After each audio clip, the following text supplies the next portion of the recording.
level. Just pray you're in tune. Right? Or pray that you've plugged your guitar in. Who would do that? I can't hear myself. Sound guy. Yeah, I wonder. Try plugging it in. How about this shredding solo that no one can hear? Let me act like it. What a it's waste. happening. You practiced that so hard, no one could even hear you. Been there. That happens too often. Too often. That happened here. That happened here last podcast we had with El Professor Jamie, where we put on an amazing podcast, but yet his guitar was not plugged in. His voice. It's just a metaphor. Guitar is a metaphor. That's going to happen. It does happen. It happens. It's part of showbiz. But yeah, you work through it. So this picture up here is showing, or what is up here? So that's what we'll show later. Okay, but They don't see that. all right. So we got 2 minutes. You might have some people watching at the moment. So it's live right now? Yeah, we're This whole live bit, this whole podcasting is all new frontier for me, Dave. Mm-hmm. Same with me. Yeah. I mean, Thomas have done our things before, but But that's a little different vibe. That's a webinar. The stakes aren't quite as high. So, I mean, I'm not sure what the difference is between a webinar and a podcast. I'm sure somebody listening is like, God, what a dummy. Everybody knows the difference between that. Uh-huh. But I don't. I think that because we did webinars well, I guess we didn't record them. They weren't on video. the main difference, yeah, is the video aspect of it. And that we got a fancy producer that's pushing some fancy buttons over there. Right? Yeah, they can't see me. They can't see you. They can hear me, I think. They can. But we're going to change all that. We're going to continue to improve this podcasting and give Joe Rogan a run for his money. Yeah, watch out. Watch out, Joe. Watch out for us. Tom's coming. Okay, well. All right. Are we going yet? It's 1:30 now. So It is here's one. the intro.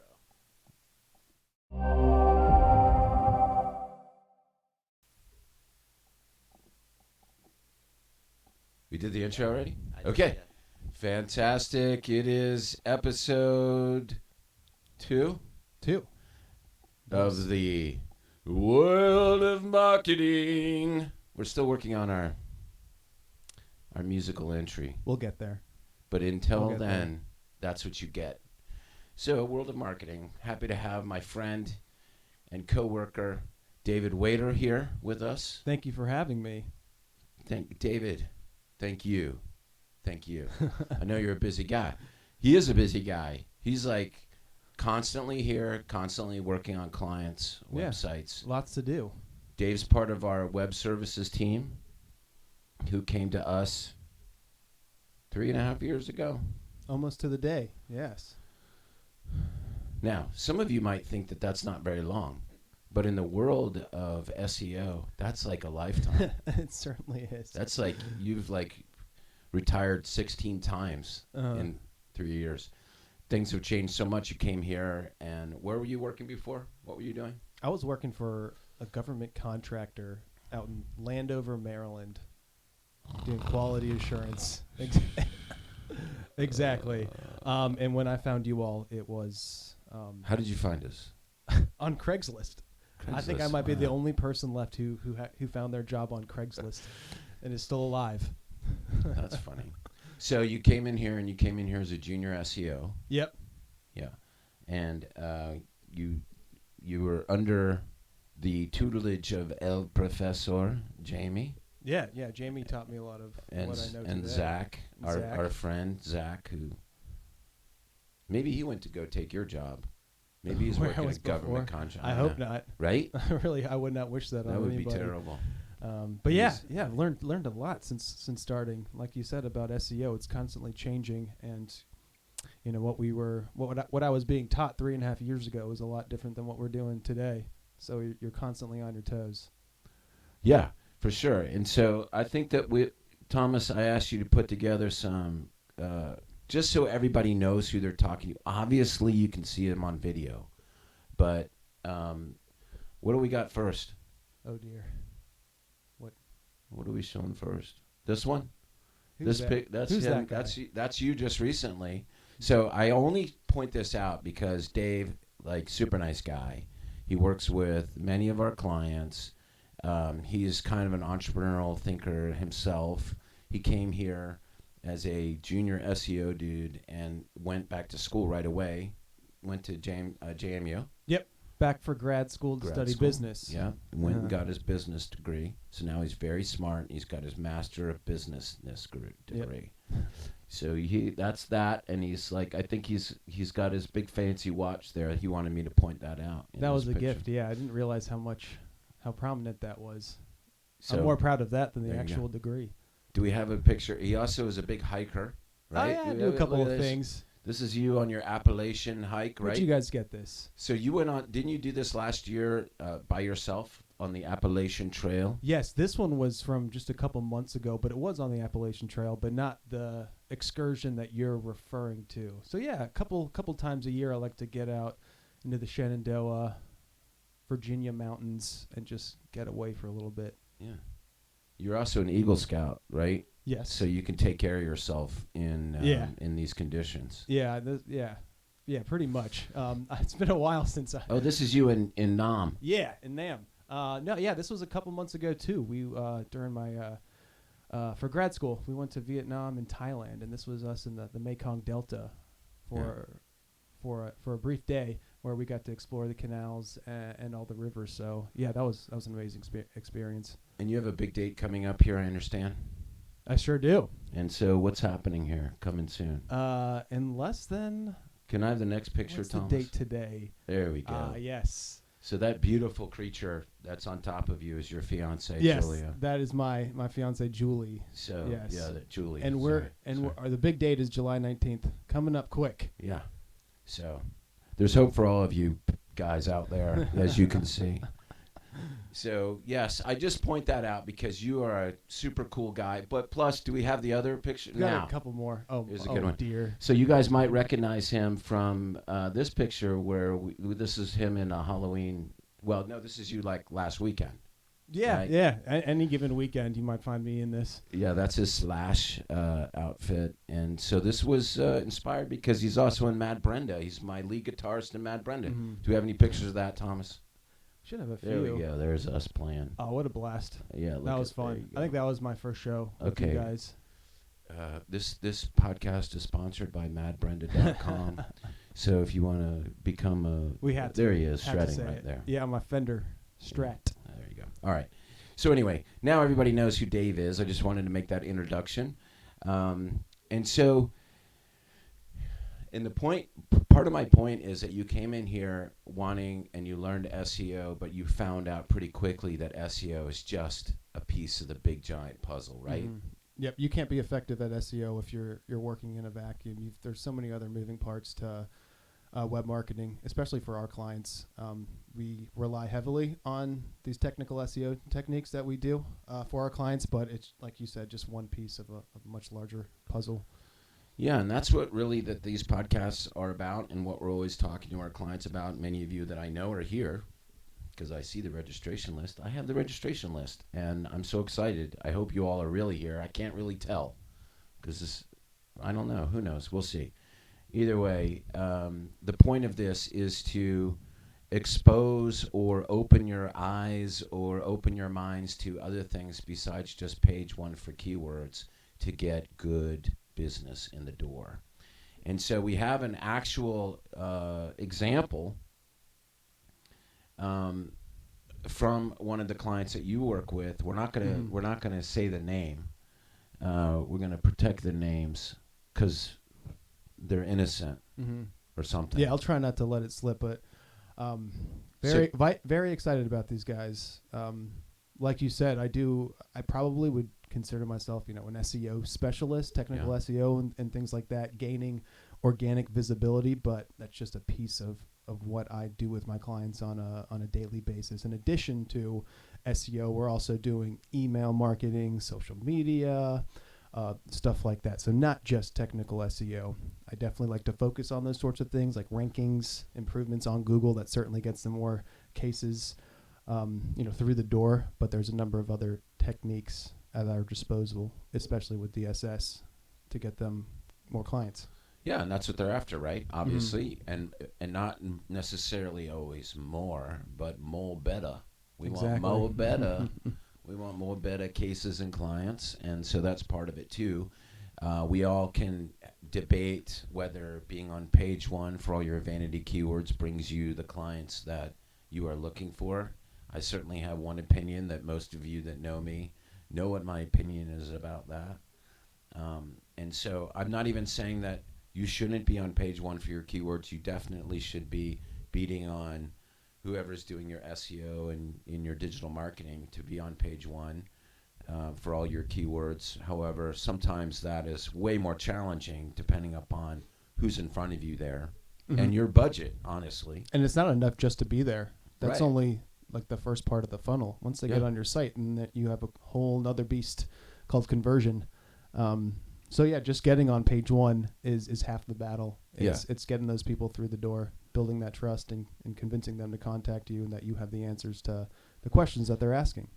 And it's way harder to convince people that don't know you, right? Mm-hmm. And that's kind of what we're talking about with page one. And so what we're going to share with everybody today is how you helped one of your clients that you worked with for 3 years, right? That was one of your first clients that you started working with? Yeah, these guys were one of the first ones that you guys handed over to me to work on by myself. And I believe they got a fresh site from us two and a half years ago, maybe a little bit before I started working with them. But that first month with them, we were lucky if we could scrape together, 150 organic views. And, 2.5 years later, we're getting, on a consistent basis, almost 15,000 organic visits to their website. And that's from a combination of really good content, link building, monthly SEO tune-ups, social media backlink building, and then as we're about to get into right now, Do we have the graphic? A very targeted email campaign. Yeah, I think we've got their organic growth. Can you show me that, Thomas? The organic growth piece, which this is what we're going to get into, but the other one that shows that. Yeah, right here. Yeah, so this is over the last 2.5 years. Look at that steady growth. So all the way to the left, that's January 2017, and they're in a competitive market too. They're in their criminal defense law firm in Charlotte, North Carolina, which is super super competitive. There's a lot of troublesome people down there in Charlotte. Yeah. So yeah, I'm very happy with the growth that we've seen from them, and it's just from sticking to the basics. Right? I would be very happy if I started at 200 visits and Less I than was that. now at 15,000 visits a month. That- That's what we're getting. Mm-hmm. And they did this in 2.5 years. Well, how did they do it? Like I said, a combination of really good content. They write a lot of great case results. What else? Link building. Do they do a lot of the effort themselves? They do help out a little bit. I'm guiding most of it, and our writers. But they do pitch in when I ask them. They're a great client. They work hard. That's good. So just to be a metaphorical, I think that's a word. That sounds right. You're the college guy. That's right. If I'm being metaphorical, that's a word. Okay. That word exists. That is true.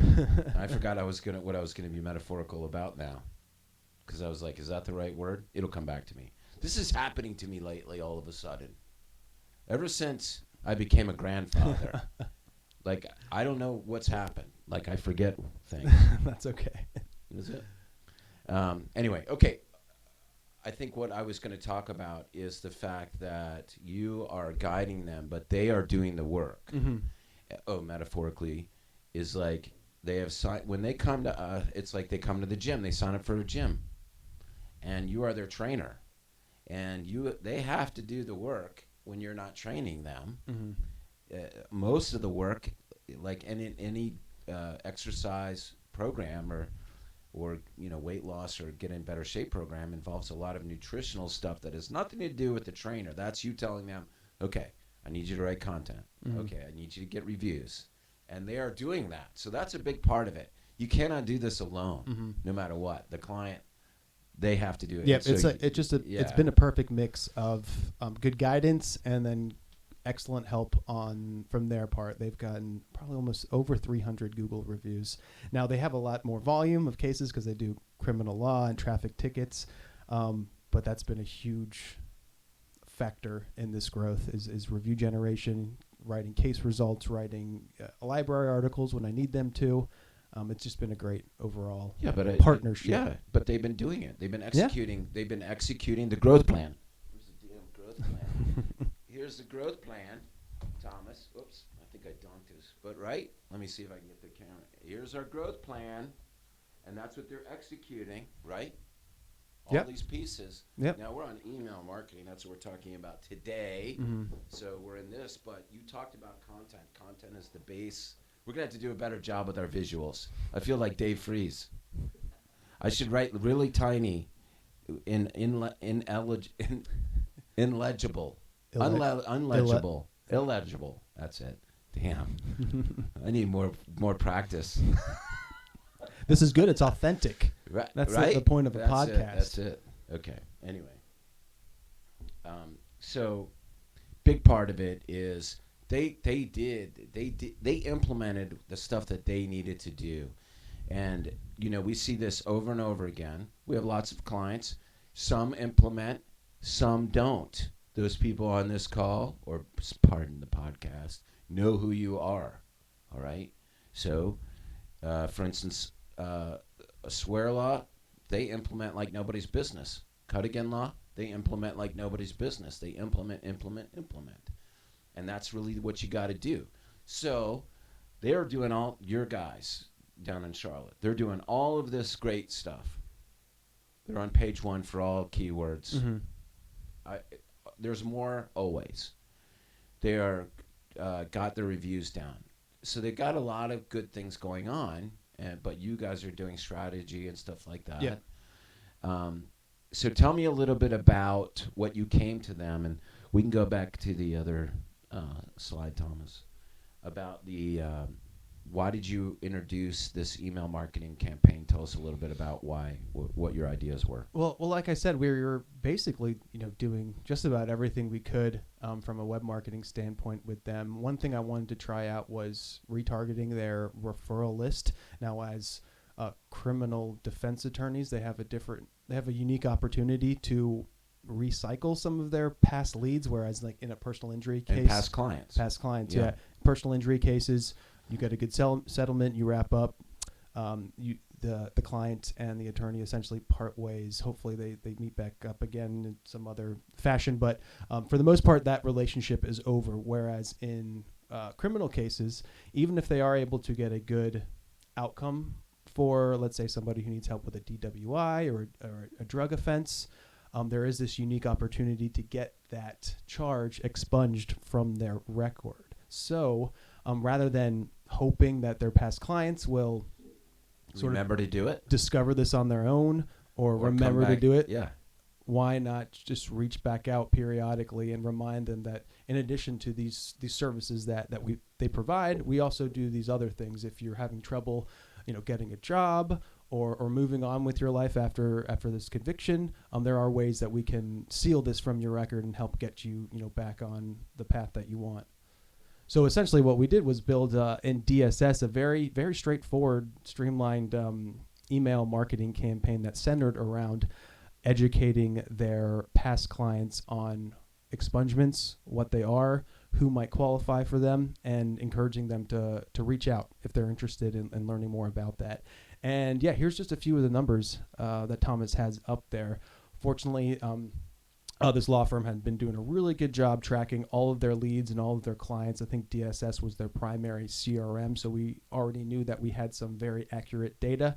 But essentially, we just sent it out to all of the folks that they had worked with over the last 2.5, 3 years. So we had a really good number to send this out to and test. As you can see up there, send it out to right around 3,000 people that they worked in the past with, and then got a really good open rate. About a third of those people opened that up, and then another couple hundred click through.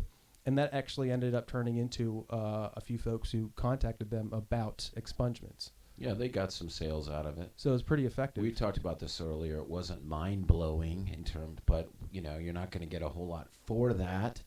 But this does multiple purposes, and I hope that those of you that are listening and watching this are having an aha moment, because this is taking an existing client list. This is the gold at your feet. These are all the people that you've already worked with, that you've already saved, that you've already helped, and reminding them of you. And here's another way that you can help them further. And it's a very simple campaign that reminded everybody of them. It reminds your entire base, your client list of you, the lawyer, because everybody forgets. And so, and you can do, yeah, you're right. Expungements is great for criminal and, anything having to do with your license, but this same type of thing can work very well in estate planning, where you're reminding them at certain points, hey, do you need to update your estate plan? Mm-hmm. Nobody thinks about that stuff. Nobody no, we should think more about it, but we don't. We don't wake up in the morning and think, oh, is my estate plan good? Is my auto insurance all up to date? We don't think about that stuff. And we, just like you guys, want us to remind you or to let you know if something's going wrong with your website or your digital marketing and you get mad at us, we don't tell you. Your clients will get, it's your responsibility to your clients to remind them of these things. And the important thing is that to remind them ultimately that you're their lawyer. And so everybody, I hear it from everybody. I talk to you guys all day long, every day, and I hear it from everybody that at some point a past client will always come and say, I didn't know you did that. They do it to us, they do it to you. And the reason why is because either you didn't remind them at all, or, which is a crime, or you didn't do it well. Mm-hmm. And remember, we were talking about this this morning, Dave, and we were kind of like prepping for this, is that one is like have the right expectations about what these campaigns are doing. Don't expect, like if you're a personal injury lawyer, don't send an email out to 3,000 people with a terrible subject line saying, call me if you're if you're bloodied and in a serious car accident today. That's ridiculous. What did I do? Sorry. I got in trouble from the boss over there for my over gesticulation. I'm coming up with some big words. Also, we're not, the other big word today is we're not trillish today. So that's for Charlotte. There's no open beers in front of me today. No trilling. Nope. Right? It's a good word. Do you know what that word means? No. You're a big college business guy. I bet you Jamie does. The professor knows what that word means. Anyway, I'll have to look it up. I'll tell you what. Yeah, look it up. You'll know. Okay. Anyway, so the point here is to remind your list that you are their lawyer. That's really the point. And that's what, and listen, I talk to people that still aren't doing it. People that have been in great legal marketing and heard Ben Glass for years and years and years and years and years and years and years talk about your herd and the list. By the way, I'm really excited that Ben Glass is our guest next week at our podcast. So I just asked him, and he said he would do it, which is fantastic. Nice. Yeah. So next week is Ben Glass, and now I've said it out loud. So now he has to really come. I know today, right now, he's doing his his little ERISA boot camp. So, and that's going very well. We have some people doing that. So, anyway. That's a crime for you to not be marketing to your own list. There's gold right there. People that already know you, people buy from people they like, and so you want to continuously remind them that you are a lawyer, their lawyer, regardless of what they need lawyering help with. Because then, regardless of what it is, even these guys, they sent all that out to you. What if somebody responded and said, hey, thanks for the reminder. Since you helped me with that, I've gone bankrupt. or what do I do? Typically, most of you might respond and say, if you're a lawyer, I don't do that kind of law. That's not what you should do. Same if you're a doctor, and if you're a podiatrist and you're sending out reminders that they need to get their orthotics updated because it's been months and months and months, and that's something that people would want to know. They probably don't know that they need to upgrade or update it. And so if they call you, if they respond to you and say, thanks for the reminder, but I need to talk I need my ears fixed or something that is not a podiatrist's job, but you say, yes, let me get somebody to help you with that. And that's the whole point, is that you want to maintain that relationship with them. People do not want to go out to the cesspool of the internet and do another search. Why make them do that? You spend a lot of money getting them to come to you in the first place. Don't let them out. Don't let them go to your competition. It's your responsibility to stay in touch with them. Right, Dave?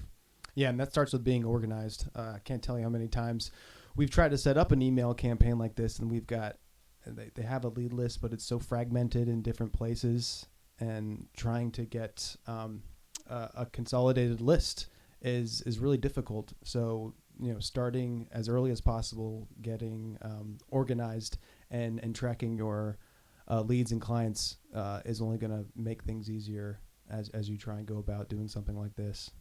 Yeah, and you did this in DSS in our CRM, but this can be done in Infusionsoft or HubSpot or. It was one email. It took me a couple hours to put together, but now we have a template and I can reuse that again. All we got to do is change the copy up a little bit and just let it fly. It's pretty easy to do, and it keeps working for you, even though after a couple days after sending it, engagement kind of goes down, but it still continues to work for you. That one little nugget of information that you sent them kept you top of mind at one point throughout someone's day, and they'll remember you. Right? So, yes, and I love to use this example, and I think that we'll probably put it, I should have had you pull it up, Thomas, but I forgot about it until right this minute. But it's one of my favorite examples of because one thing with email, no matter what, you have to be interesting. And you have to speak to what they need, not what you're trying to sell them or what you're trying to push on them. And by the way, if you're making this mistake of sending out newsletters and you're calling it the law firm of Umpty Frats newsletter volume 36, you're making a giant mistake. So stop doing that. Be interesting. Be, if you're comfortable with it, be provocative, but be interesting. Like I talk a lot about BuzzFeed. If you don't know BuzzFeed, they're doing a great job in terms of and this was talked about a lot at the Traffic and Conversion Shop about they're exploding because their headlines, it's always the 17 reasons why, and It's just kind of the writing is interesting, and so you want to be interesting. One is take the step to start communicating, but make sure that you're doing it in an interesting way and not in a boring way. I do plenty of newsletters for some of my clients, and we structure our subject lines around the showcase article. Usually the first one, rather than saying check out our new newsletter, we're check out this article about 10 workers' compensation myths in Georgia or something like that. Not check out, but that's what the subject will be centered around, is a question that their target audience is often asking. So, Dave, a lot of people work with Dave, and a lot of people work with our other services, digital marketing services people. But a lot of you are on your own, and a lot of you do it yourself, and that's where we built this company around that requirement. And a lot of you I work with. So you don't have resources. You can't afford a guy like Dave to help you pull all this together. That doesn't mean that you shouldn't do it. As a matter of fact, real quick, because I work with all what we call them the do-it-yourselfers, and I enjoy that very much. And there's one of them that Michael Monteforte is a estate planner guy up in Boston, Massachusetts, and he recently launched. He's on his own. He's practicing law like a lot of you. And a lot of you that started out this way, and you're beyond that, but some of you are still here. And I just wanted to share this with you because it's a great little thing. We're trying to figure out, okay, he's got his list. He's got his list in CRM. It's a couple hundred people, friends, past clients, relatives. Trying to come up with something, some ideas. So always look for what you personally are passionate about.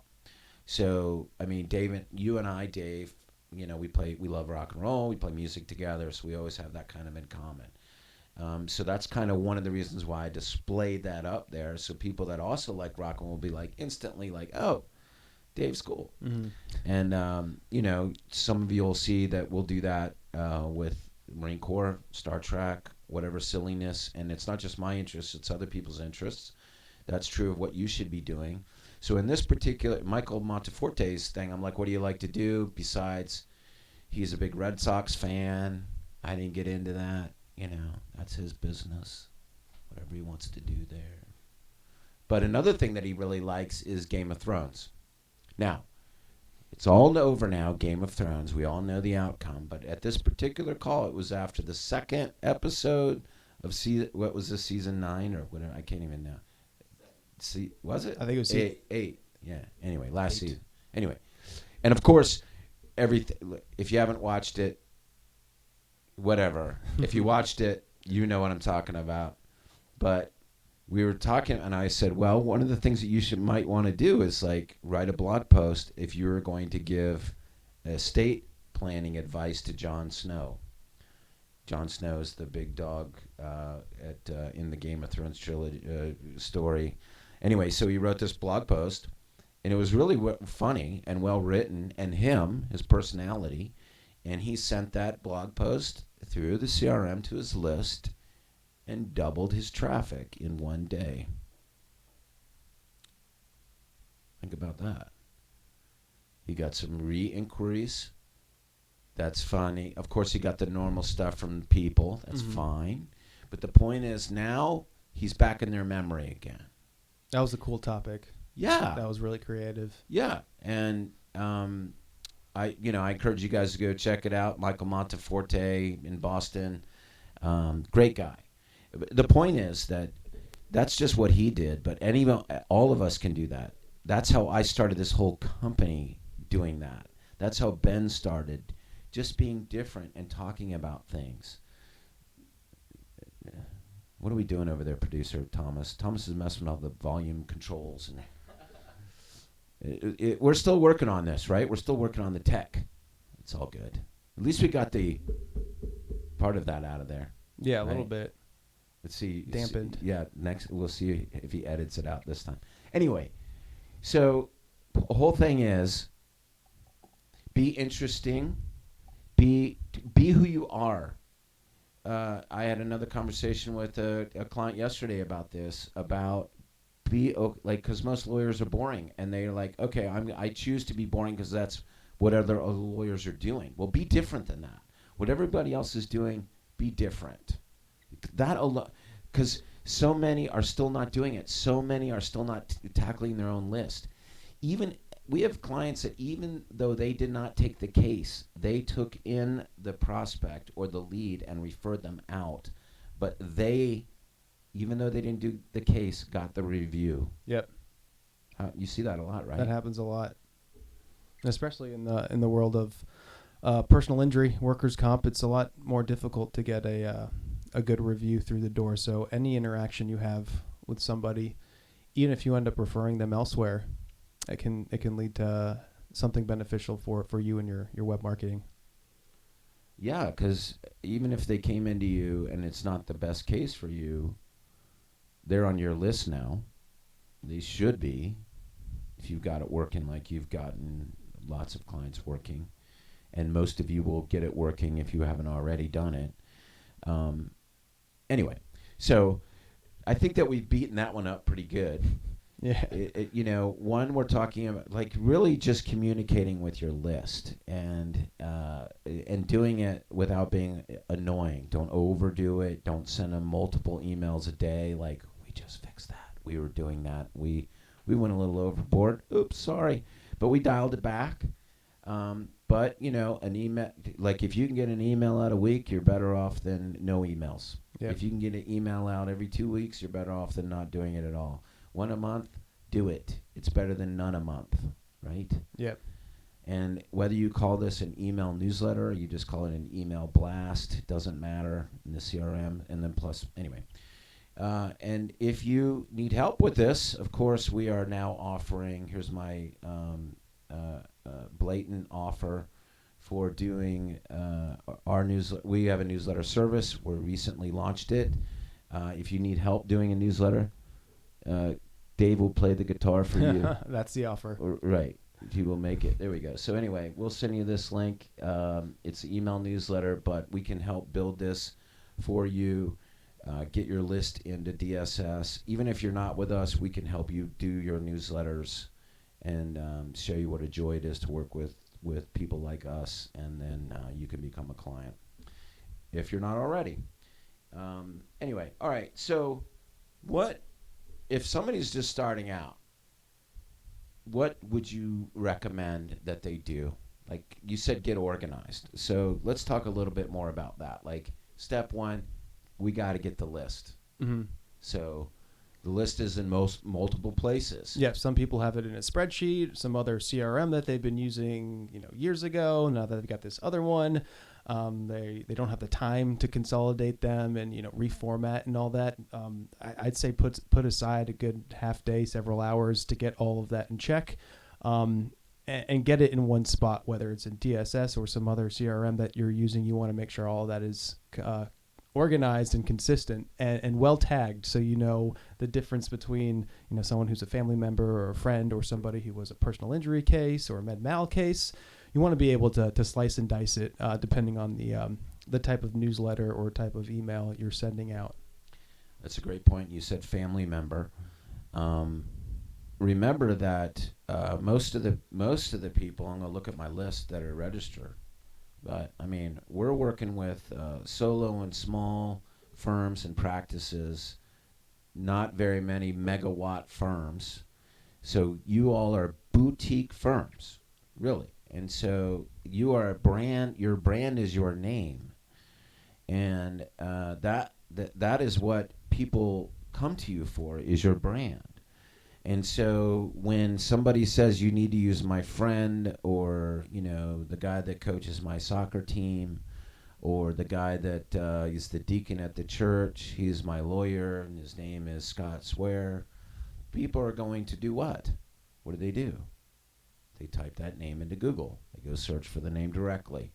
And so you want to make sure that all that looks good. That's a whole different conversation about what that looks like, that online thing looks like. But this is really what we're talking about.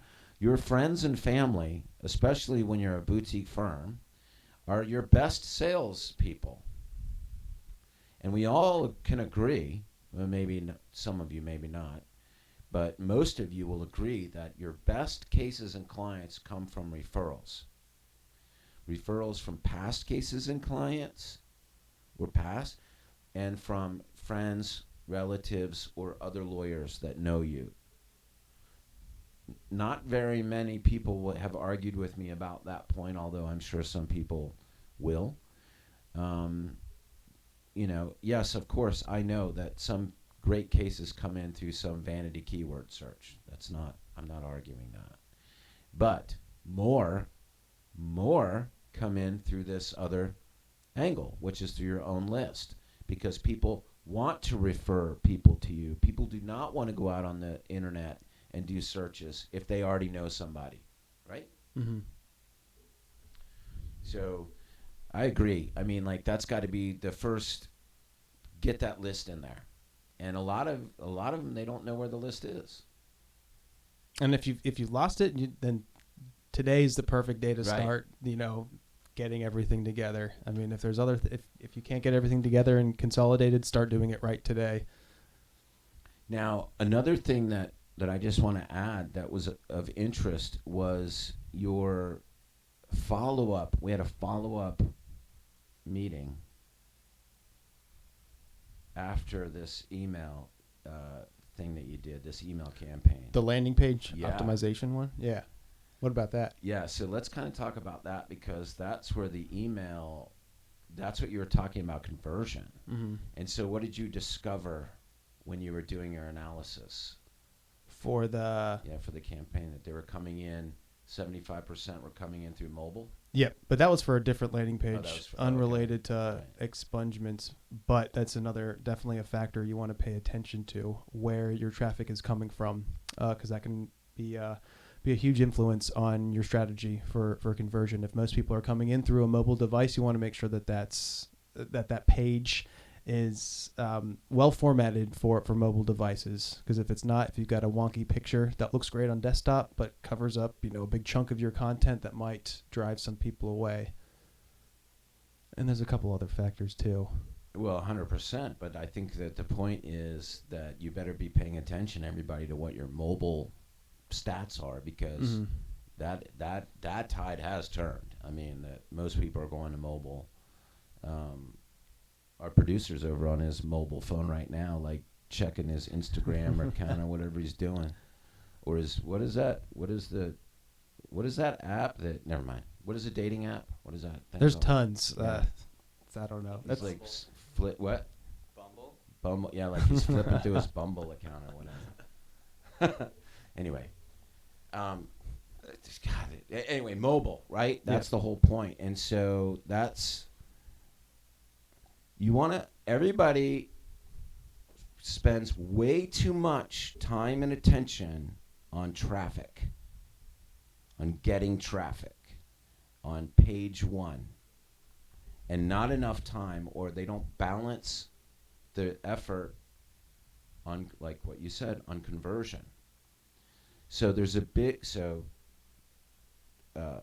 attraction is bringing traffic to you. Mm-hmm. Attraction, getting on page one. What we just talked about, doing the email, sending out. They want more visibility, but don't realize that they're getting visibility and getting traffic, but are missing out on opportunities to convert that traffic. And they seem like it's not working because they're not ranking high enough. When they're ranking well enough, they're just not Converting. Yeah, exactly. So that could be based on it's the wrong traffic, or they don't have the right conversion elements on those pages that are getting traffic, right?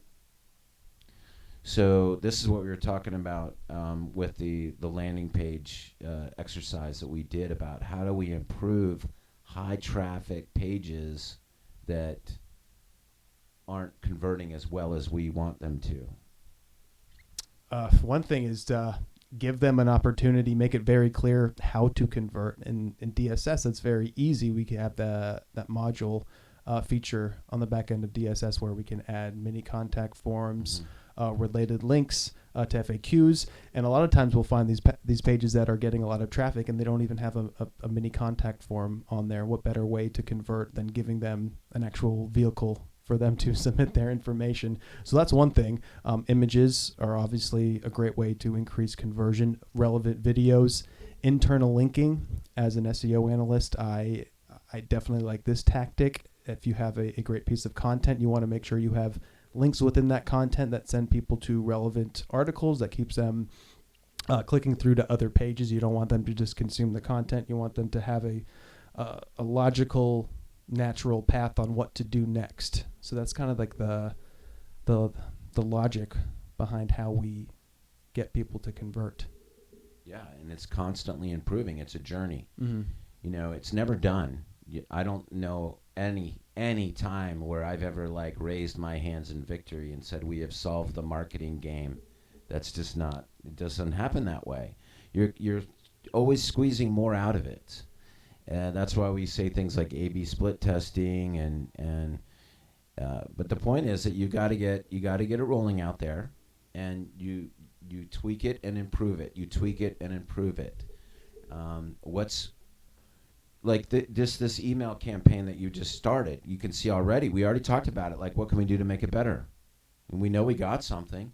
If you got an email that has a great open rate, or if you got a page that's getting a lot of traffic but it's not converting, it's not a traffic problem.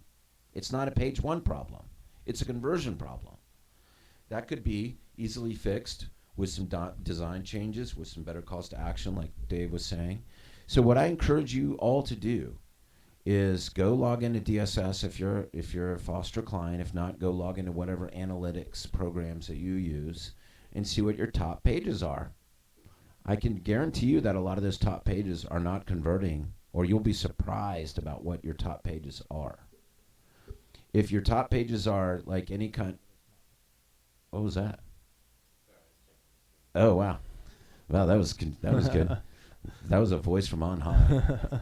All right. So anyway, this is what I do a lot with. I go over these top pages, and there's always things that can be done to improve, because you don't honestly always know what Google's going to pick out of your site for you to be indexed for, and so you have to pay attention to that. It's your top pages are rarely your practice area pages. They're usually blog posts. If you're a great brand, they're going to be your home page and your bio pages, because people do brand searches. The more reviews that you have, honestly, the better the lawyer, the better the doctor you are, the more good reviews that you should have, and the more visits to your homepage and bio. That's fine, but make sure that you have great conversion tools on those pages. What are people asking for? I mean, look, I've been saying this for 20 years. Answer the question that people ask. You know what? So, for instance, in your campaign about expungement, the email asks, maybe you can get an expungement. Click here. And I don't remember looking at all the pieces of the campaign, Dave. But whoa, what's going on? I was just thinking there's tons of ways. You got to tighten that up. See, we're already right. It's like this one. Yeah. I keep doing that. It's something down. It's something down here. It's good. I just kicked it. Okay. But yeah, like you were saying, it takes constant revisions. Yeah. Even though we were, I thought we were very successful with that campaign. Just thinking now, we could have had a unique landing page just for expungements, rather than sending them to the expungements individual library article. We could put together a very condensed contact form just for that campaign, just another way to refine it and streamline it and improve it. So that's probably something we'll try out next time. Yeah. Well, and we talked about that. Always improving, always getting better. Okay, speaking of, as we wind on down, I think we're almost at the end, right, Thomas? Okay. So Thomas, unbeknownst to me, because we were like almost at 10,000. Hey, by the way, we just got 10,000 Facebook likes, right? So thank you, everybody. That's pretty good. That's huge. Yay, us. So we're giving away one of these fancy, awesome jackets. And I'm glad to take it off because it's hot in here. I've been like showing it off. Right? Oh, there you go. So I've got one right here. It's not the one I'm wearing. That would cost more. But we're going to get, what do we do, Thomas? We just, do I say a name off of here? Is that what we're doing? I think we'll decide after the fact. I think I'm going to pick. Stay tuned. I'm going to pick one of my favorite people on the list to send it to. How's that? Because it's my show and I can do what I want. Yeah, go for it. All right. I already know who I'm going to send it to. Okay, so you had to be on the podcast, so it's not like I have a list of people that registered, but if you didn't really come, so you got to really be here, and we know that, don't we, Thomas? Who was here? Do we? Not yet. We will later. Anyway, so we got a cool Foster Web Marketing North Face jacket, perfect time for summer. Not really. But listen, we appreciate you guys tuning into the podcast. It's a new format for us. Let us know what you want to hear about, but I'm basically going to be interviewing not only our internal people about what we can do better and how you can do things better, but also celebrities like Ben Glass. We got Dave Freeze coming on here shortly. We're going to bring the professor back because that was a great interview. It's too bad that we had some technical problems with that, but it's all good. Anyway, thanks to everybody. Did I cover it all? Yeah. I Well, did. we also got Brian Mitchell coming in. Oh, Brian B. Mitch, the big man. B. Mitch, pro football player, Brian Mitch. I don't know if anybody knows that, but we're kind of cool because we get to do his website, bmitch30.com. We just redesigned that site. Brian Mitchell, Hall of Fame, Redskins football player. He also played for the Eagles and the Giants, but we won't tell anybody about that because he's here with us. Anyway, we got that one coming up and lots of good stuff coming up. And if there's things that you want, and if you want to be on this podcast, let me know because I love interviewing clients about their successes. I got a couple of people that I'm going to be reaching out to invite them here. And I think that the last thing that I'm going to talk, well, if you need to get newsletters done, give us a shout. You can send an email to Tom Foster at fosterwebmarketing.com if you want to talk about it. If you need any help or any analysis, or if you're just lost, call us. We're here to help you. That's what we do. And then final plug for madbrenda.com. That's the band. That's Dave is in the band with me. Love to have him in there. My daughter and Cole, who's our awesome drummer, and Cope, Yeah. the bass player. Yeah, so we got some good things going on. We're gonna probably put on a gig here in the. It's in been the too fall. long. It's We need been we too need long. to do one. Well, yeah, you're gonna need because you're gonna get married here in a month. You're gonna be like, I need a gig, man. All right. Anyway, thank you, producer Thomas, and thanks to everybody for joining the podcast. Yep, thanks, The everybody. world of marketing.